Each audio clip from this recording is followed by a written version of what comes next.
여러분 반갑습니다. 할렐루야. 네. 은혜 받을 준비 되신 거죠? 네, 저도 열심히 전하겠습니다.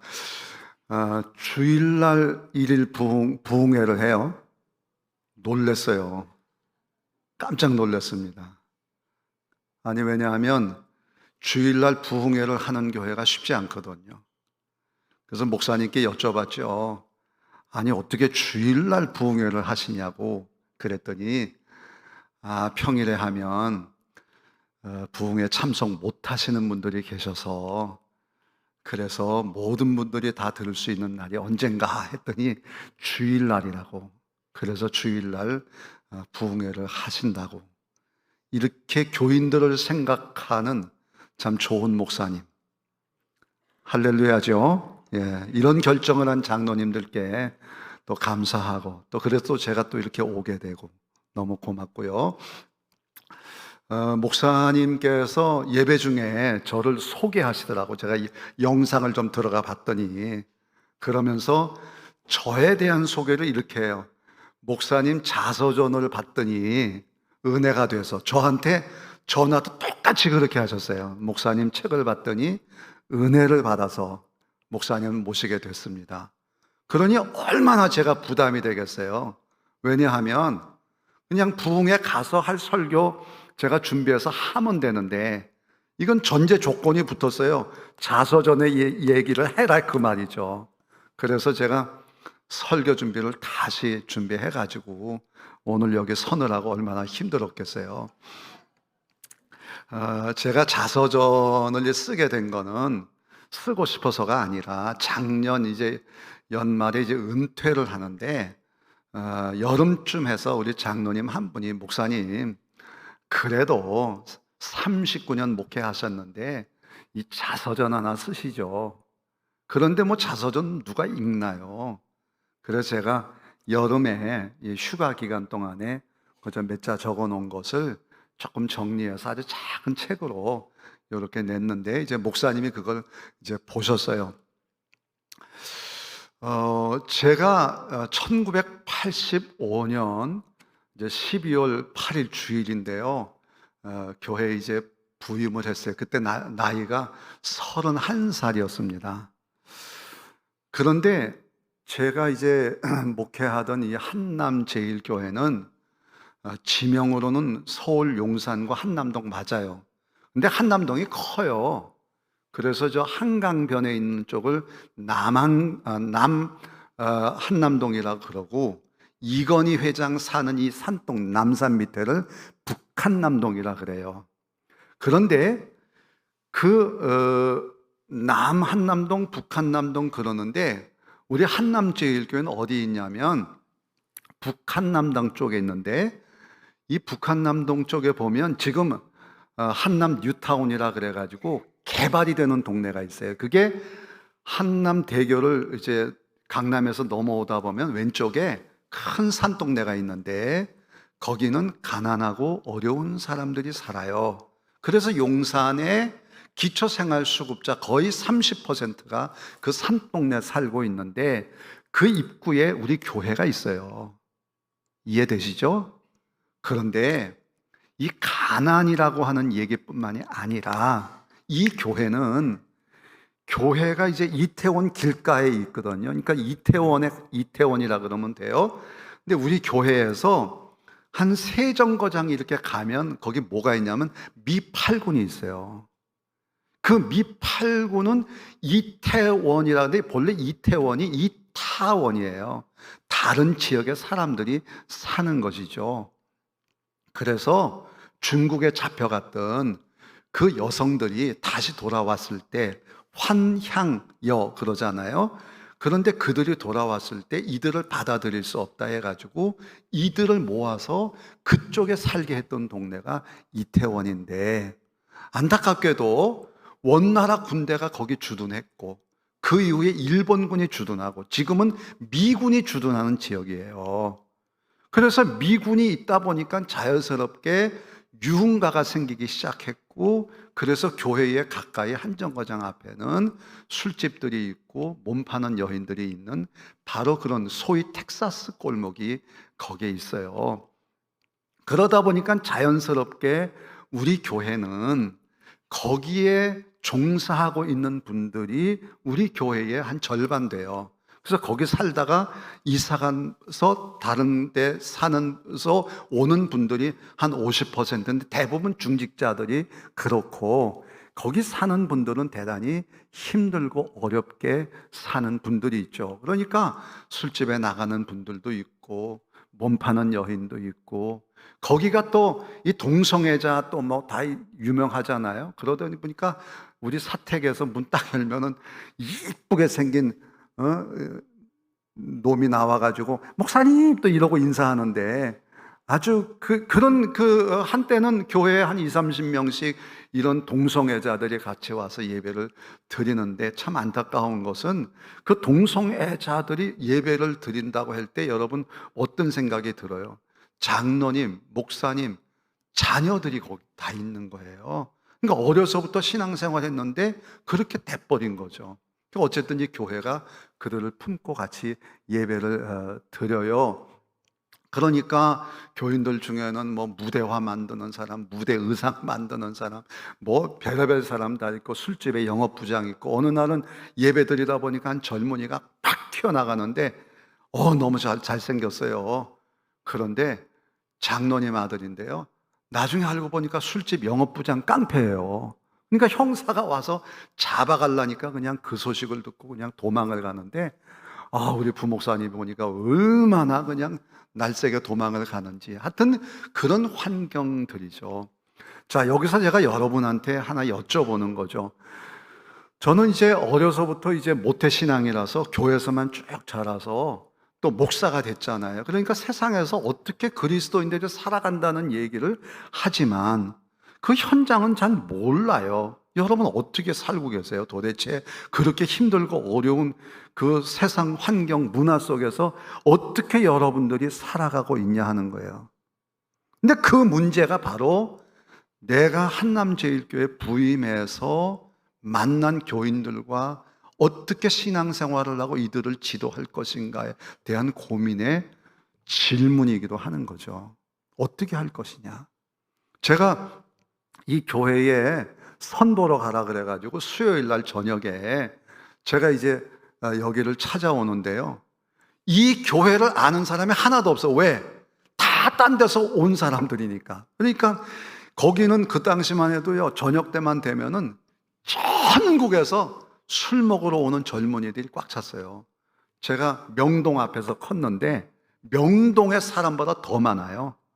막 술 먹은 젊은이. 근데 디스코텍이니 뭐니 전국에서 제일 유명한 디스코텍은 다 우리 교회 앞에 있었으니까 새벽 기도 끝나고 나가면요, 밤새 술, 미안해요, 처먹고 그냥 나가 자빠져 있고, 막 길이 뭐 이게 보통이 아니에요. 그러니까 우리 교회도 내가 처음에 찾아갔는데 교회 앞에서 교회를 못 찾겠더라고. 왜? 하도 술 먹은 애들 들어와가지고 오바이트하고 막 이러니까 교회가 담장이 점점점 높아져가지고 이만큼 됐는데 대문도 높아져가지고 내가 어떤 느낌이 들었냐, 교도소인가? 그런 생각이 들어요. 그 정도로 교회가 이제 그러고 있었어요. 그러니까 이거는 어떤 얘기를 하냐면 그 지역에서 교회의 영향력이 과연 얼마나 될 거냐 할 때 영향력을 얘기하지 못하는 정말 숨어있는 섬과도 같은 바로 그러한 교회, 그리고 교인들이다 하는 그런 얘기죠.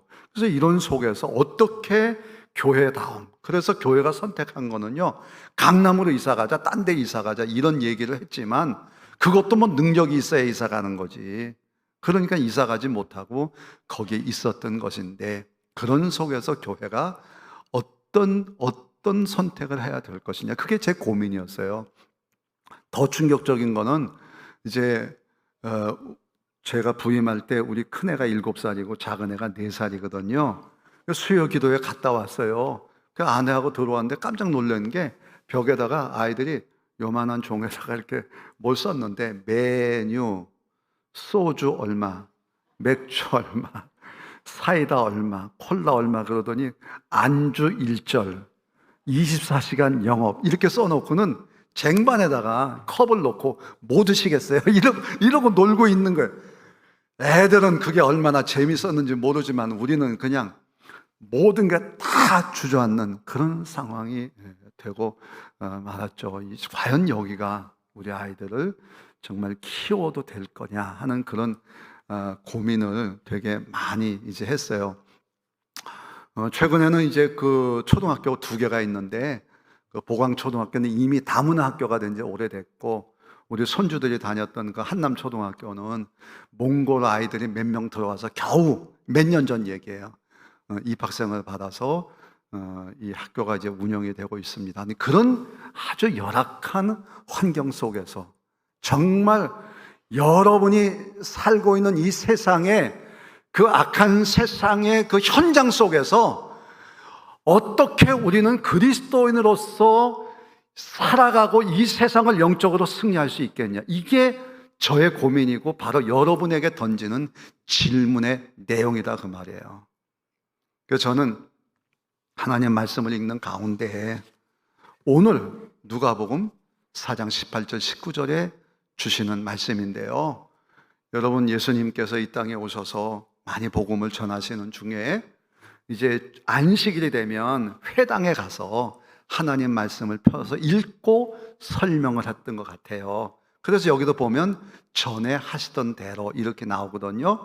그리고는 이제 오늘 읽을 말씀은 뭐냐면 이사야 선지자가 앞으로 오실 메시아는 이런 분입니다 라고 이야기하는 바로 이사야 61장 1절에 있는 말씀의 내용이에요. 제가 한번 읽어볼게요. 주의 성령이 내게 임하셨으니 이는 가난한 자에게 복음을 전하게 하시려고 내게 기름을 부으사. 성령이 임해서 기름 부으셨다는 거예요. 하나님의 기름 부음이죠. 구약에 보게 되면 기름 부음을 받는 이들은 누구냐? 구원을 위해서 세운 메시아들이에요. 그러니까 구약 성경 순서대로 보게 되면 제일 먼저 기름 부음 받은 게 제사장이잖아요. 제사장이 기름 부음 받아요. 그리고 나서 구약 성경 순서대로 보면 왕이 기름 부음 받죠. 생각나는 게 누구예요? 다윗이요. 기름 부음 받잖아요. 그리고 세 번째가 선지자가 기름 부음을 받는 것이죠. 그러니까 이렇게 제사장, 왕, 선지자들이 성령의 기름 부음을 받아 가지고 어려운 이 국가적인 문제들, 이 백성들을 위해서 하나님이 구원하라고 그들을 세우실 때 성령의 기름 부음으로 거룩하게 하시고 구별되우시고 세우신다 하는 거예요. 근데 바로 그 일을 하는데 여기에 뭐 제사장 이렇게 표현하지 않고 기름 부음 받은 이가 해야 될 사역은 세 가지다 이렇게 얘기하는 거예요. 그 첫 번째가 뭐냐면 내게 기름 부으시고 나를 보내사, 첫 번째 포로된 자에게 자유를. 여러분, 포로된 자에게 자유를. 죄의 포로가 됐어요. 죽음의 포로가 됐어요. 형벌의 포로가 됐어요. 죄의 삭은 사망이에요. 이렇게 죽을 수밖에 없는 죄인들을 자유를 주시고 생명을 주시기 위해서 보낸 사명, 바로 그분이 제사장이에요. 죄인들 앞에 서서 하나님께 나아가 죄 용서 사함을 받게 하는 역할을 하는 것이죠. 제사장 얘기하는 거예요. 두 번째요, 눈먼 자에게 다시 보게 함을 전파하고, 전파한다 그랬잖아요. 선지자죠. 그런데 눈먼 자에게, 뭐가 눈이 멀었어요? 우리 다 눈 뜨고 있는데. 그러나 우리가 보는 육신의 눈으로 보는 세상은, 나라는 인간이 다스리는 나라, 강력한 로마의 그 통치 아래서 그 센 로마의 황제를 보는, 그래서 꼼짝 못하는 그런 세상인데, 나라인데, 그런데 성경은 그것은 눈먼 것이야. 다시 보게 함을 예수님께서 이 땅에 오셔서 전한 복음이 하나님 나라 복음이잖아요.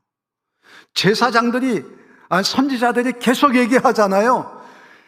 바벨론 포로 가는 거 이상하게 생각하지 말고 갔다 와. 갔다 오면 하나님이 새로운 나라 만드실 거예요. 끝까지 안 듣잖아요. 하나님의 통치를 선지자들이 얘기함에도 불구하고 듣지 않는 이들, 바로 그들이 눈먼 자들이란 말이에요. 그들에게 하나님의 나라, 하나님의 통치가 있다는 사실을 전파하고, 선지자 역할이에요. 그래서 예수님이 십자가에 죽으실 때 모든 것이 끝난 줄 알았는데 부활, 다시 살아나니까 제자들의 눈이 팍 떠져가지고, 오, 그렇구나. 우리가 사는 이 세상은 죽음은 끝이 아니라 죽어도 다시 사는 부활이 있구나. 눈먼 자들이 눈이 떠지는 역사가 예수님의 부활을 통해 나타나잖아요.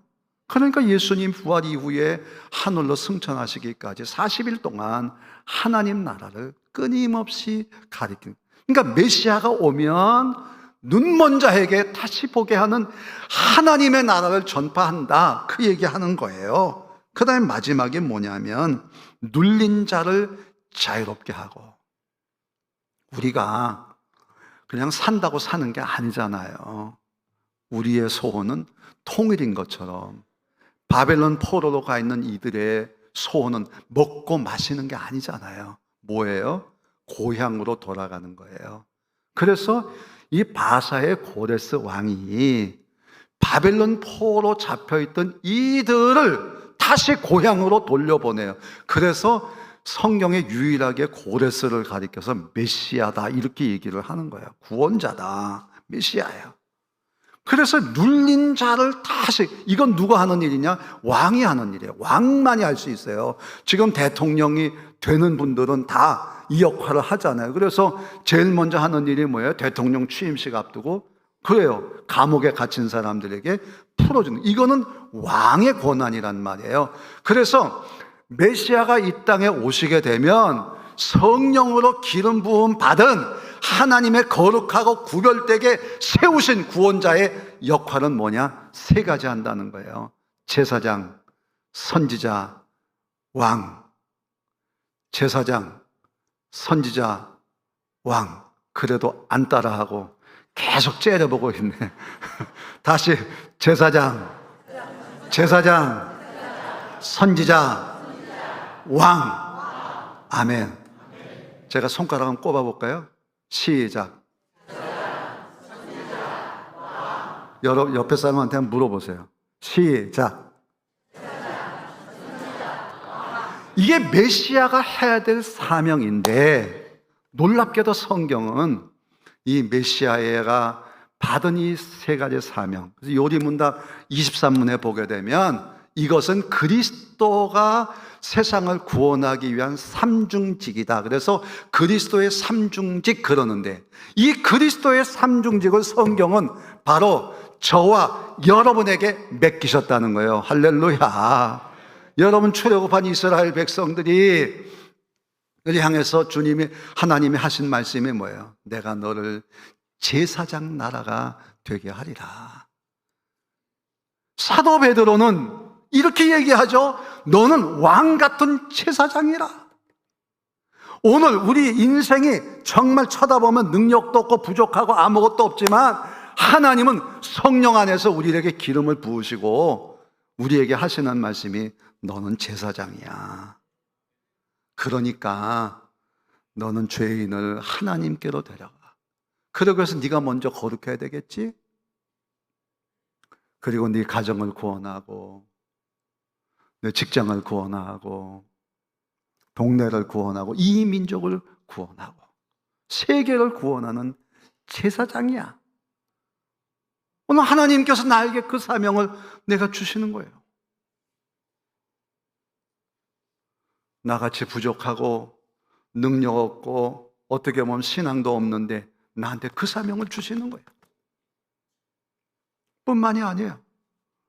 우리에게 선지자의 사명도 주셨어요. 예수님께서 하늘로 오르시기 전에 너희는 가서 모든 족속으로 제자를 삼아 아버지와 아들과 성령의 이름으로 세례를 주고 내가 너희에게 분부한 모든 것을 가르쳐 지키게 하라. 오직 성령이 너희에게 임하시면 너희가 권능을 받고 예루살렘과 유다와 사마리아 땅끝까지 이르러 내 증인이 되리라 하시니라. 선지자의 사명도 우리에게 주셨어요. 여러분 무슨 유학 갔다 왔나요? 아니에요. 내가 아무것도 없어도, 내 부족해도 오늘 나로 하여금 너는 선지자다. 가정에서 선지자, 일터의 선지자, 교회에서도, 그리고 이 민족을 향해서도 어디서든지 너는 선지자다라고. 그래서 우리에게 하나님 말씀을 보게 하고 주님의 음성에 귀 기울이게 하고 우리의 영을 새롭게 만들어 가시는 거예요. 뿐만 아니라 우리에게 왕이라고도 하셨어요.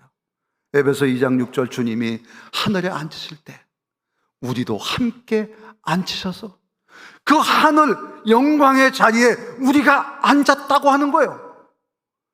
계시록은 우리에게 세세토록 왕노릇 땅에서 하리로다 말씀하고 있어요. 우리에게 그런 왕의 직분을 주셨어요. 기름 부으셨어요. 할렐루야. 죄로 인해 잃어버렸던, 생육하고 번성하고 다스리라고 하셨던 그 세상을 다스리는 왕의 권세를 잃어버렸던 우리들에게 예수 그리스도의 십자가 부활의 은혜로 우리에게 다시 회복시켜 주시면서 우리를 하늘에 앉히셨어요. 우리 영적으로 하늘에 앉아있는 자들이에요. 왕이에요.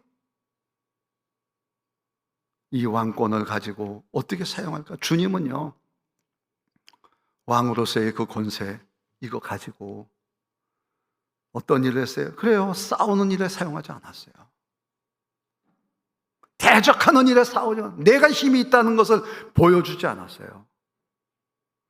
바다를 잠잠케 할 때도 제자들의 가는 길을 편안히 갈 수 있게 해주시고 그 사용하셨어요. 왕의 권세를 가지시고 배고픈 자에게 먹을 것을 주셨어요. 그래서 그들로 하여금 배고픈 이들이 정말 이 땅에서 행복할 수 있게 만들어줬어요. 초기 예루살렘 교회가 성령 받고 나니까 교회가 달라지잖아요. 서로 섬기고 나누고 차별이 없어지고 우리에게 주어진 이 왕의 권세를 가지고 과거에는 내가 대접받기를 원했지만 이젠 대접하는 그런 공동체로 바뀌기 시작을 하는 거예요. 그게 바로 우리에게 주신 사명이란 말이에요. 이런 그리스도의 삼중직, 세상을 구원하기 위한 삼중직을 누구에게 주셨냐? 바로 나에게 줬어요. 난 이걸 가르쳤어요. 여러분에게 삼중직 신앙이라고 하는 거예요. 우리가 이 악한 세상을 어떻게 이길 수가 있겠어요? 내가 얼마나 많은 지식을 쌓고 얼마나 많은 군대를 가지고 얼마나 많은 사람을 동원해야 이 세상을 이길 수가 있겠어요? 영적 세상, 이 악한 세상을 할 수 있는 게 없어요. 그러나 한 가지 분명한 것은 그리스도의 삼중직 신앙이 이 어려움들을, 어려운 상황 속에서, 참 교회가요 그 자리에 떠나고 싶은 적이 한두 번이 아니고, 죄송해요, 저도 도망가고 싶은 때가 한두 번이 아니었어요. 그러나 그때마다 내 마음을 되잡아주고 교인들과 함께 힘을 모을 수 있었던 것은 그리스도의 삼중직으로 우리가 든든히 서자고 하는 거예요. 저는 6.25 기념예배를 우리 용산구에서 같이 이렇게 드리면서 저보고, 목사님 이제 원로니까, 그때는 원로도 아닌데 제가 일찍 회장을 했으니까 저보고, 목사님이 축사 한마디 해주세요. 바쁜 시간에 축사, 뭐 국회의원 당선된 거 축하한다, 뭐 어쩌고 이런 얘기 할 시간이 없어요. 그래서 제가 그 자리에서 그랬어요. 교회는 지역사회 제사장입니다. 우리 옛날에 각 동네마다 성황당들이 있어서 영적인 지주 역할을 했고 무당한테 가서 물었던 것처럼 우리는, 교회는 이 지역사회의 영적 제사장입니다.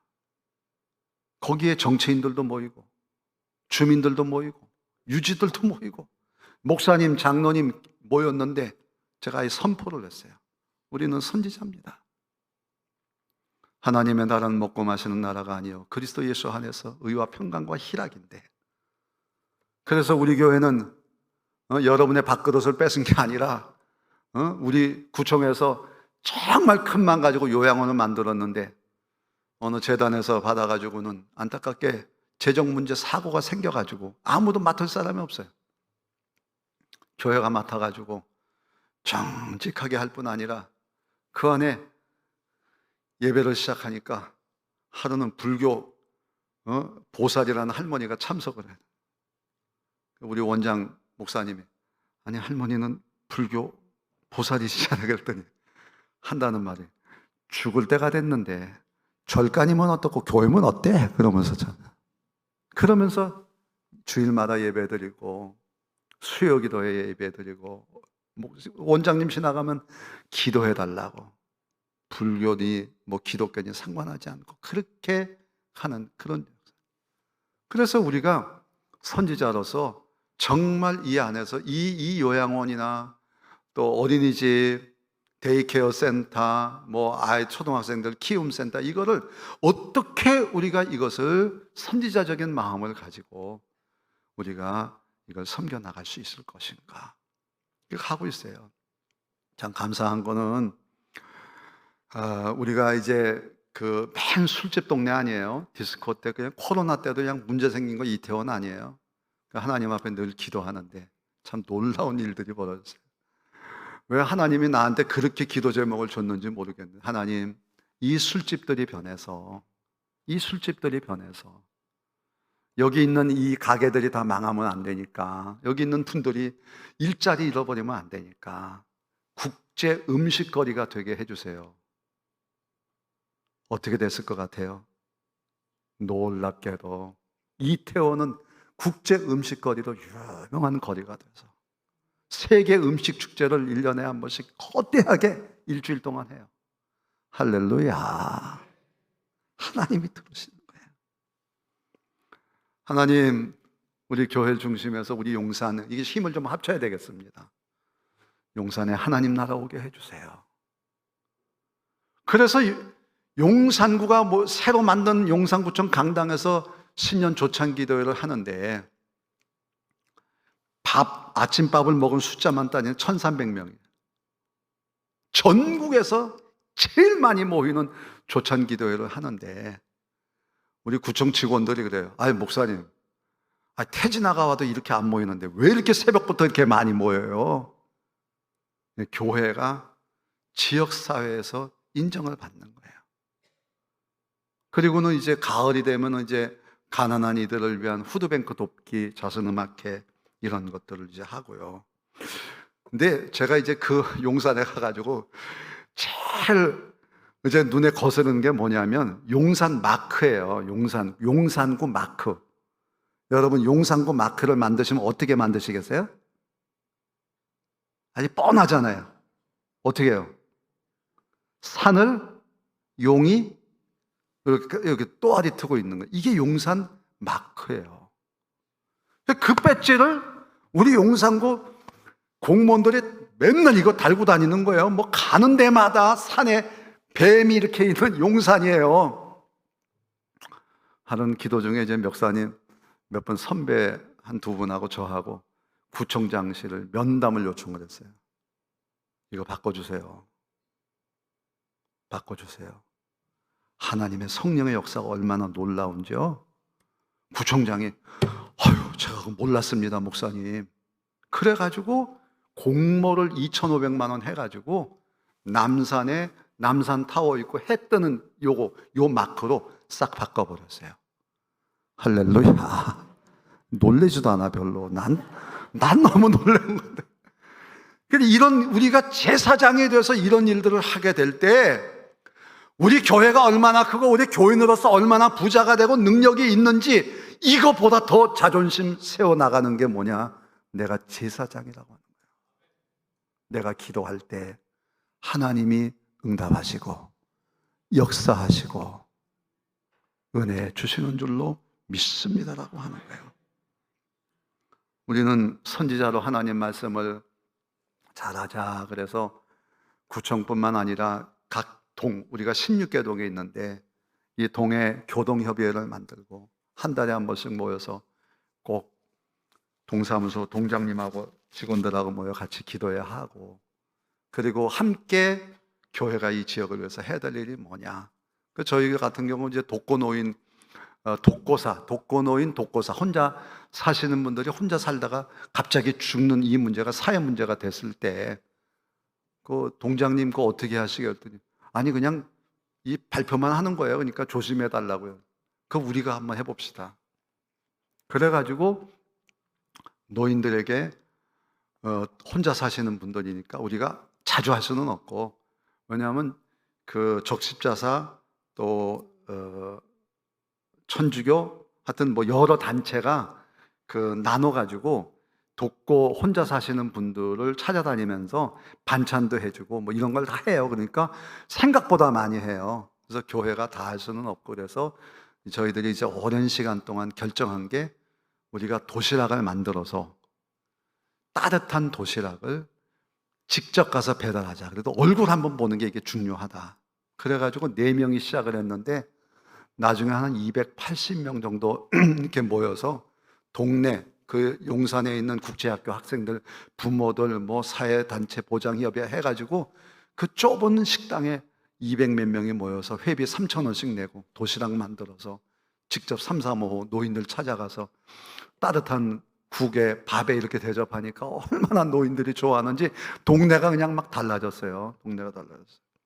그래서 이런 일들을 이제 해 나가고, 또 왕으로서 이제 섬기는데 한 번은 제가 이제 신방을 갔어요. 우리 교인 얘기예요. 그랬더니 이제 이러고 있어요. 그래서 왜 그러냐? 손이 뭘 발라가지고 번쩍번쩍한데 아주 이렇게 깨끗해요. 이러고 있어요. 그래서 왜 그러냐? 그랬더니 이제 저희 동네는 아까 얘기한 것처럼 이제 그러다 보니까 24시간 영업하다 보니까 전국에서 뭐 가정적으로 실패하고 이런 분들이, 엄마들이 애들 데리고 와가지고 방 하나 얻어놓고 밤에 나가서 그 술집에 가서 안주 깎는 일도 하고 설거지하는 일을 해서 하루 벌어서 이제 하루 먹는 그런 일을 하는데, 이분은 안주 만드는 과일 안주를 했어요. 그래서 칼을 가지고 깎다 보니까 아프잖아요. 그러니까 면장갑을 이제 끼고 이제 과일을 깎는 거예요. 근데 이제 파인애플 이런 것들이 물이 많이 나오니까 이게 계속 장갑을 적셔가지고 이 장갑에 묻어있는 배물 파인애플 물이 어떻게 해요? 이 손의 살을 녹인 거예요. 그러니까 더 이상 일을 못하니까 이래 가지고 있으면서 눈물을 줄줄 흘리고 울고 있는데 얼마나 가슴이 아픈지. 한 번은 식당에서 일을 하는 분인데 또 거긴 또 이러고 있어요. 또 왜 그래? 왜 이렇게 또 울어요? 그랬더니 하는 말이, 그때는 이제 그 그릇을, 고급 그릇을 쓰는 집에서는 이 그릇이 무거워요. 그러니까 지금처럼 뭐 끌고 다니는 게 없을 때 그걸 다 들고 다녀야 됐는데, 음식 들고 다니고 설거지거리 들고 다니다가 하다 보니까 이 약한 팔이 빠졌어요. 그래서 또 치료받고 또 했더니 또 빠졌어요. 이제 습관성 탈골이 돼가지고 더 이상 이제는 일을 하지 못하게 됐다. 그리고 울고 있는 거예요.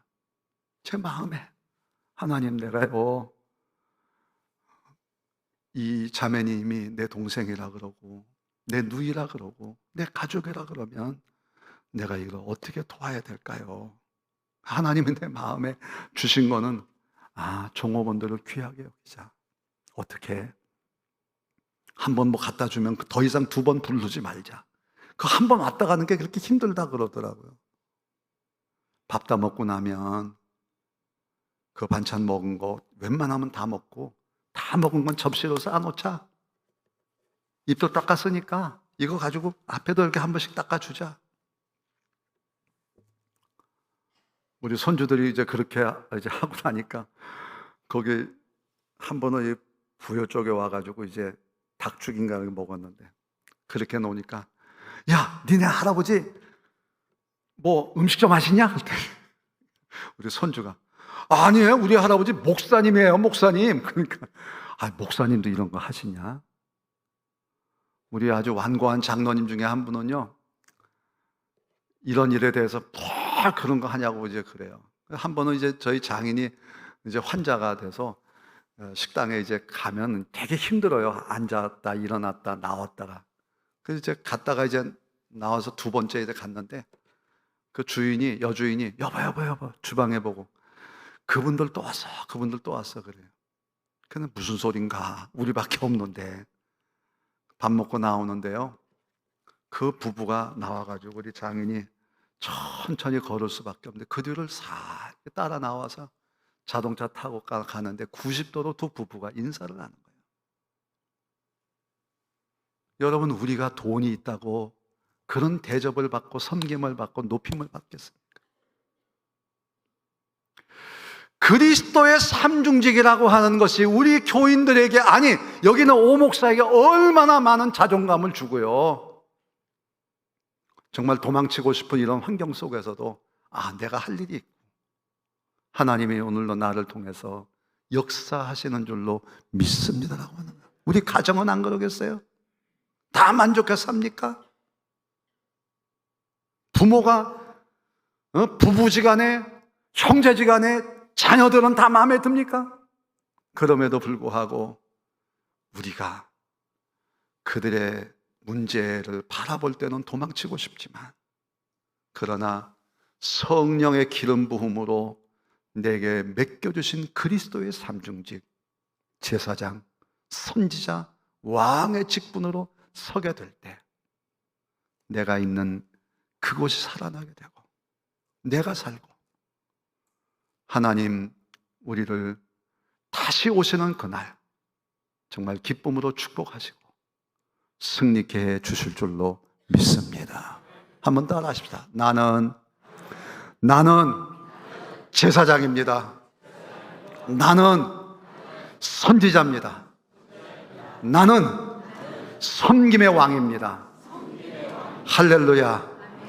그리스도의 삼중직으로 오늘 우리에게 주어진 형편, 처지, 미래, 어두움 아니라 믿음으로 하나님으로 승리하는 여러분 다 되시기를 주님의 이름으로 축원합니다.